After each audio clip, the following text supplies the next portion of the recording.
अस्सलाम वालेकुम student.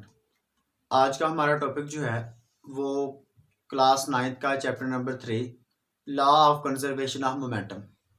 Law of conservation of momentum होता क्या है, सबसे पहले उसके डिफाइन देखते हैं, फिर उसका जो है फार्मूला वो हम ड्राइव करेंगे। उसकी डिफाइन हमारे पास क्या है स्टूडेंट कि the momentum of an isolated system of two or more than two interacting bodies remain constant. कोई भी दो या दो से ज्यादा बॉडीज जो हैं उनका मोमेंटम बिफोर कोलिजन और एंड आफ्टर कोलिजन वो क्या रहता है, सेम रहता है, कांस्टेंट रहता है, इक्वल रहता है, वो चेंज नहीं होता।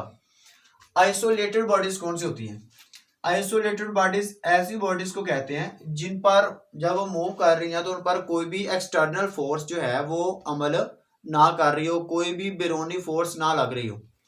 तो हम क्या करते हैं, इसके प्रूफ के लिए लेट कर लेते हैं कि स्टूडेंट हमारे पास एक बॉडी जो है जिसका मैस हमारे पास है m1, एक बॉडी जिसका मैस हम m1 ले लेते हैं, और एक दूसरी बॉडी जो है जिसका मैस हम ले लेते हैं जी m2। दोनों का मैस जो है वो डिफरेंट है, और m1 जो है वो वेलोसिटी u के साथ मूव कर रही है और m2 जो है वो वेलोसिटी u2 के साथ मूव कर रही है। दोनों बॉडीज एक ही लाइन में जो है वो मूव कर रही है, इसकी डायरेक्शन भी इस तरफ और इसकी डायरेक्शन भी इस तरफ। और यहाँ पर u1 जो है, u1 वो ग्रेटर है u2 से, मतलब कि m1 जो है उसकी स्पीड ज्यादा है और m2 जो है उसकी स्पीड, उसकी वेलोसिटी जो है वो हमारे पास क्या है, कम है। तो क्या होगा, कुछ देर के बाद क्योंकि इसकी स्पीड ज्यादा है तो जब ये दोनों बॉडीज एक ही तरफ मूव कर रही हैं तो ये वाली बॉडी जिसका मैस m1 जो है वो कुछ दूर जाके कुछ टाइम t के बाद m1 m2 के साथ क्या कर जाएगी, कोलाइड करेगी, टकरा जाएगी। जब वो आपस में टकराएंगी तो आफ्टर हम कहेंगे आफ्टर सम टाइम t, कुछ टाइम t के बाद दोनों बॉडी जो है वो आपस में टकराएंगी। m1 जो है वो m2 के साथ क्या करेगी, कोलाइड करेगी, वो टकरा जाएगी। तो जब दोनों बॉडी जो है वो एक दूसरे के साथ कोलाइड करेंगी तो इनकी जो वेलोसिटी है वो इंटरचेंज हो जाएगी। पहले इसकी वेलोसिटी जो है वो क्या थी, ज्यादा थी, इसकी वेलोसिटी क्या थी, कम थी। तो जब दोनों बॉडीज आपस में टकराएंगी तब इसकी वेलोसिटी m2 की वेलोसिटी क्या हो जाएगी, अब ज्यादा हो जाएगी, और m1 की वेलोसिटी क्या हो जाएगी, कम हो जाएगी। तो आफ्टर collision their velocities वो क्या आ जाती हैं जी, इंटरचेंज। उनकी वेलोसिटी जो है वो हम क्या कहते हैं, वो तब्दील हो जाती है। m1 की वेलोसिटी स्टूडेंट हमारे पास अब जो है m1 एंड m2 जो है इन दोनों की वेलोसिटी हो जाएगी चेंज। पहले इसकी वेलोसिटी अब हो जाती है v1 और इसकी वेलोसिटी हो जाती है v2, और अब कंडीशन क्या है जी, v1 जो है वो लेस है v2 से, मतलब कि दूसरी बॉडी की जो वेलोसिटी है अब वो ज्यादा हो गई और पहली बॉडी की वेलोसिटी जो है वो कम हो गई। पहले इसकी वेलोसिटी ज्यादा थी, इसकी वेलोसिटी कम थी।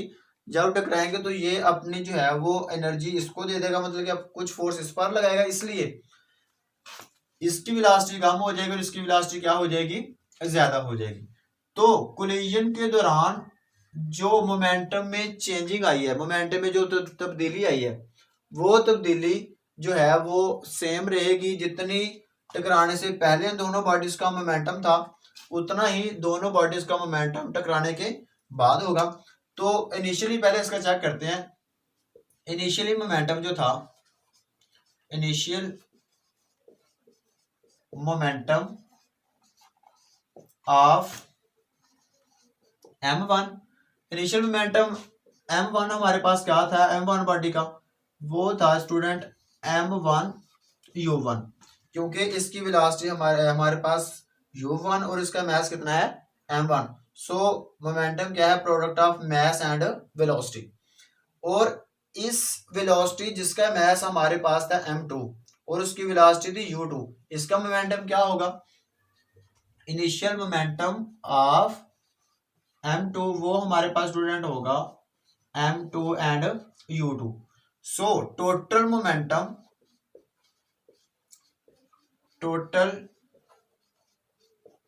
मोमेंटम बिफोर कोलिजन वो क्या आ जाएगा, इन दोनों बॉडीज का मोमेंटम जो है वो हम ऐड अप कर देते हैं, m1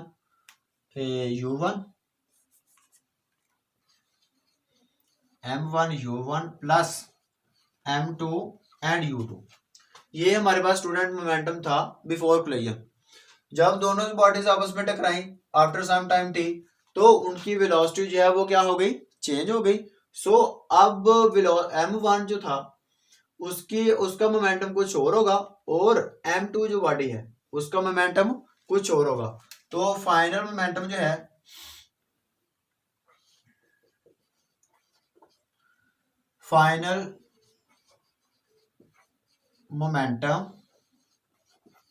ऑफ m1, इस बॉडी का स्टूडेंट मोमेंटम अब हमारे पास क्या आ गया है, m1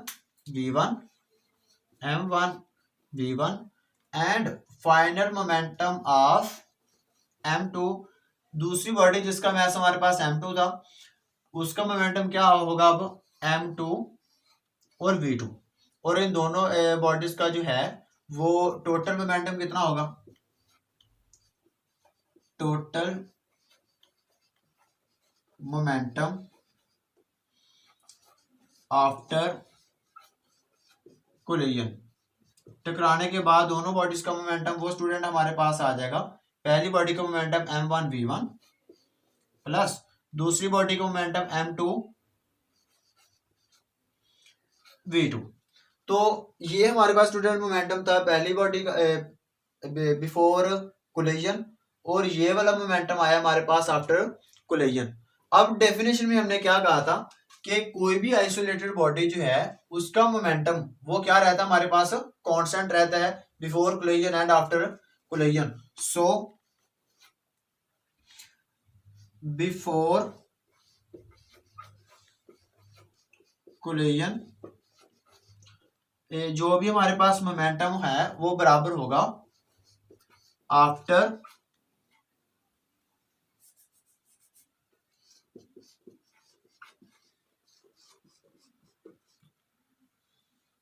कोलिजन के।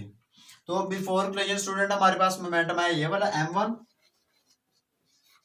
u1 प्लस m2 u2, और आफ्टर कोलिजन दोनों बॉडीज का मोमेंटम वो हमारे पास टोटल मोमेंटम ये था m1 v1 plus m2 v2।